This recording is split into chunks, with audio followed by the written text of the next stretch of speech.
एक हात धरा, एक हात धरा, एक हात धरा. दोन्ही पासबुक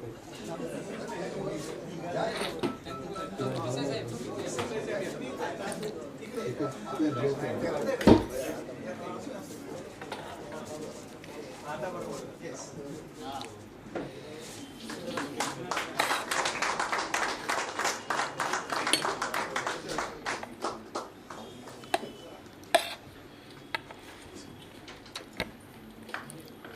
हॅलो, एक सुंदर क्षण या ठिकाणी लाईव्ह आणि सगळ्यांच्या मोबाईलमध्ये कैद होतो. ज्या आठवणी दशावतार कलेसाठी अत्यंत महत्त्वाच्या आहेत आणि पुढील पिढीला प्रेरणा आणि वारसा देणाऱ्या आहेत. धन्यवाद पुरस्कार कुटुंबियांचं आणि अगदी मनापासून धन्यवाद देतो, कारण त्यांच्याहून सगळं कुटुंब या पुरस्कार स्वीकारण्यासाठी आलेलं आहे. अगदी मनापासून त्याला आपल्या कुटुंबियांचे धन्यवाद. तर विनंती करतो एक थोडक्यात व्यक्त व्हा, या निमित्तानं थोडक्यात व्यक्त व्हावं.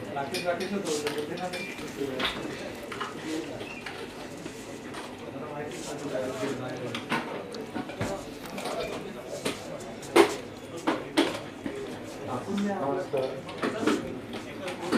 देव गणपती गजानन माता शारदा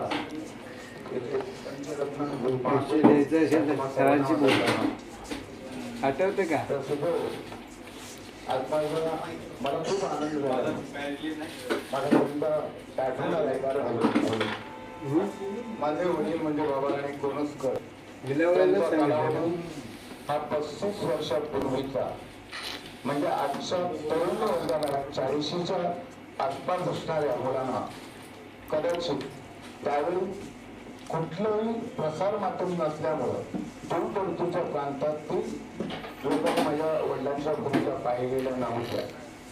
पण आज स्नेहबंधू आणि फराप्रतिष्ठानच्या माध्यमातून पुन्हा एक वेळ आपल्या या दशावताराच्या कलाकाराच्या आठवणींना 35 वर्ष मागे नेणं, त्यावेळेचे कलाकार जगासमोर आणले, त्याबद्दल मी धन्यवाद देतो. मगाशीच विषय आला होता की शनई सरांनी म्हणाले होते की अनेक हाल कष्ट सहन करून हा दशावतार छोट्या कलाकारांनी टिकवला.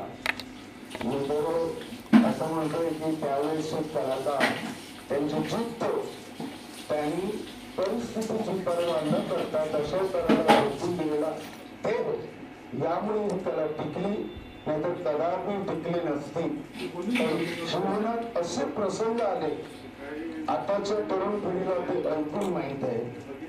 आताच्या उपस्थित असणाऱ्यांनी काकांनी ते अनुभवलेले आहेत आणि ते अनुभवलेले सांगत असताना आताच्या तरुण वर्गाला जे चटके बसतात, मग त्यांना काय यातना झाल्या असतील त्यावेळी याची कल्पनाही तुम्ही करू शकत नाही. आणि यामुळे या तरुण वर्गानं पुढे भावी दशावतारी कलाकारांना यातना भरून लागू नये, त्यांच्या उज्ज्वल भवितव्यासाठी एक पाऊल पुढे टाकलं, सरकार दरबारापर्यंत पोहोचण्याचा प्रयत्न केला, त्यात यशस्वी झाले आणि आज आपल्याला दशावताराला सरकारी आधार मिळणार आहे. आणि मिळालाच म्हणायला हरकत नाही, हे आजच्या तरुण पिढीचे प्रयत्न आहेत. होणाऱ्या कलाकारांनी ते कधीही उचलू नये. कारण मी तुम्हाला एक प्रसंग सांगतो, जास्त सांगत नाही, म्हणजे त्यावरून अनुभवता येईल की दशावतारावर काय त्यावेळी प्रसंग येत होते. तुम्ही माझ्या वडिलांची कथा नाही सांगत, एका दशावतारी कलाकाराची कथा सांगतोय. माझे वडील बाबाराणी कोणसकर 89 सालामध्ये ज्यावेळी आम्ही सर्व, मी माझा बंधू उदय, 2 भाऊ मुंबईला एक बहीण, 5 आम्ही भावंड. माझे वडील रात्रभर नाटक करायचे, सकाळी मोलमजुरी करायचे आणि आमचं संगोपन करायचे. हा प्रत्येक कलाकाराच्या बाबतीतला आहे. असेच सर्व कलाकार होते वडिलांनी, कारण आम्हाला शिकवण्याची पूर्ण शिक्षण देण्याची काही त्यावेळी काही शिकवत नव्हती. एवढं कुटुंब झालं. मला दशावतारमध्ये नेलं. साक्षी आता संतोषसिंग रेडकर म्हणून त्यावेळी उपस्थित होते आणि दुर्दैवानं आमच्यावर असा मोठा घाला घातला की गोव्यामध्ये दुसरे कधी माझ्या बाबांना हार्ट अटॅक. तिथून त्यांना डॉक्टरकडे गेलं तर तिथंही आम्हाला दोघांना साथ दिली नाही, पण तेवढ्या सुविधा नव्हत्या. डॉक्टरना वाटलं की यांना जागरणानं पिंत झालं आणि म्हणून उपचार करता आले नाही आणि त्याच कालावधीत ते अजून 2 तास केले आणि माझे वडील ऑफ झाले. गोव्यामध्ये परिस्थिती अशी, आमच्यातील एकही बंधू कमवता नव्हता आणि त्यावेळी तिथून गोवा हे दुसरं राज्य महाराष्ट्रात प्रेत आणणं साधी गोष्ट नाही. तर कसं तरी लपून आणि टेम्पो भाड्याला करून प्रेत घरी आणलं. आमच्या घरातील एकही व्यक्ती हे ऐकून रडण्यासाठी राहिली नाही, सगळ्यांचे सुद्धा रडले. कारण आमचा करता करूनचा गेला होता, आम्हाला आधार नव्हता आणि अशा परिस्थितीत आम्ही तोंड देत असताना तुम्हाला फक्त दुःखाची एवढीच गोष्ट सांगतो की आज स्नेहबंधू आपल्या पाठीशी आहे, सारा प्रतिष्ठान पाठीशी आहे, अनेक कलाकार आहेत, त्यांच्या व्हॉट्सअप माध्यमातून मदत केली जाते. पण त्यावेळी मदत केली जात नव्हती. तर मला 25 रुपये पगार होता, त्या माझ्या पगारातून माझ्या बापाचं प्रेत आणलं, त्याचे 750 रुपये कापून घेतले. हे त्यावेळीची परिस्थिती होती.